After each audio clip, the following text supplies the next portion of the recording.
Hello everyone, now I'm just gonna show you how to locate or where to see the copyright of your videos. Just a very quick tutorial.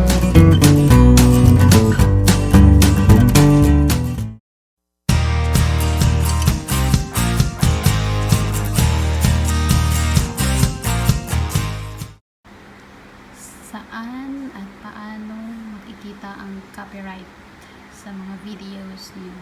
So first, just click this YouTube app. Then here, your profile, then YouTube Studio.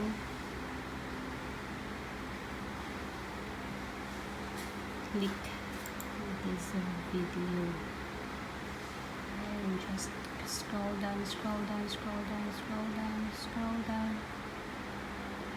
scroll down. Here, there's copyright page. So easy. That's all.